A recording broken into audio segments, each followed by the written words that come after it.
Hello, and welcome to Strategy TLDR, a channel where we explain strategy concepts important for managing your business. In this episode, we discuss the levels of uncertainties in businesses. There are 4 levels of uncertainties that organizations face. The lowest is level 1 and the highest, level 4. Not only are the challenges faced different at different levels, but the strategic tools to be used are also different while facing these uncertainties. Levels of uncertainty, Part 1. In this episode, we will discuss the 2 lower levels of uncertainty.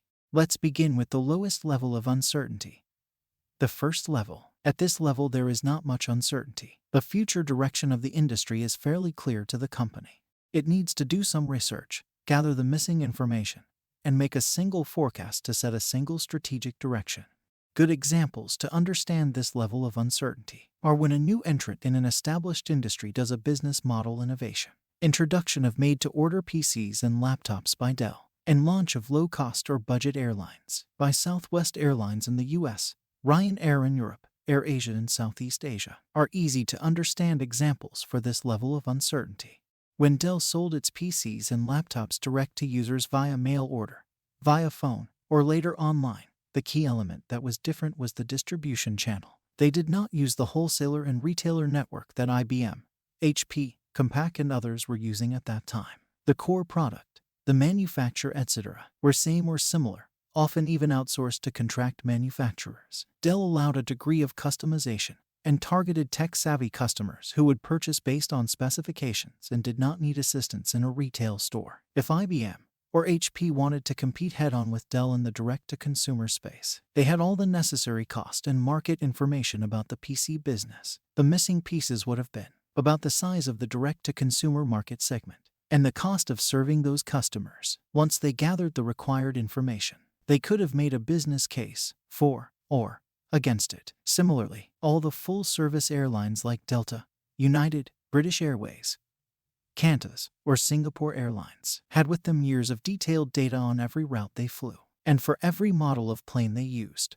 The low-cost airlines usually use either a Boeing 737 or an Airbus A320. The big airlines knew the cost of operating these planes as well as the optimal cost of serving different routes. They also knew the costs of the full service that they provided to their discerning passengers. What they might have had to gather would have been the size of the budget travelers market segment that they ignored or underserved for years, and the low cost of serving these customers. If they already did not know, they would have needed some market research to gather this information.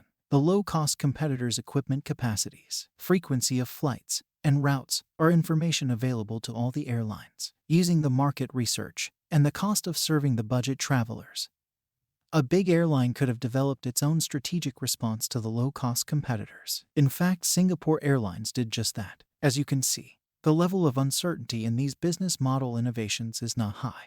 Traditional strategy toolkit is good enough to tackle this level of uncertainty. Second level uncertainty. At the next level of uncertainty, there can be more than one outcome. These will be discrete scenarios or alternate outcomes. While we may be able to calculate the probabilities of one or the other occurring based on information gathered, we cannot identify in advance which one will definitely occur. Only when over a period of time, one or two of the scenarios becomes the reality, the uncertainty level reduces.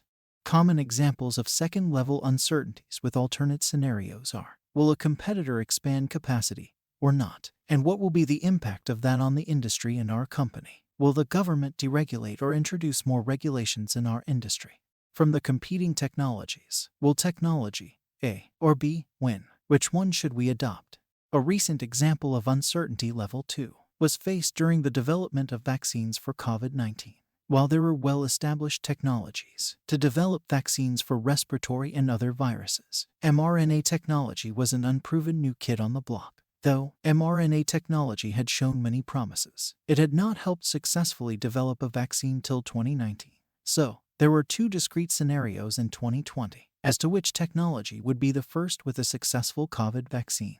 BioNTech and Moderna were racing to develop COVID vaccine using mRNA technology. Pfizer, the U.S. pharmaceutical giant, bet on BioNTech succeeding in its research and partnered with it. Governments and scientific establishments around the world were also divided in their approaches towards these 2 technologies. Some of the governments placed orders in advance for both types of vaccines as they progressed through rounds of clinical trials. Some of the largest vaccine manufacturers in the world expanded their capacities and were ready to manufacture either of these vaccines that got approved. What happened subsequently is well known. The mRNA vaccines got a breakthrough in clinical trials, and they were approved, and millions of people were vaccinated with Pfizer and Moderna mRNA vaccines. The classic vaccine technology also succeeded a little later, and millions of people in many countries received doses of those vaccines. There are other examples of level 2 uncertainties that you can see around the world today. Will the future of automotives be dominated by hybrid technology, or it will be 100% electric? Future of power generation. Will it continue to be oil-based or natural gas, or renewables will replace them both? Or will they all coexist? Will governments adopt blockchain and decentralized finance technologies, or regulate and restrict their growth?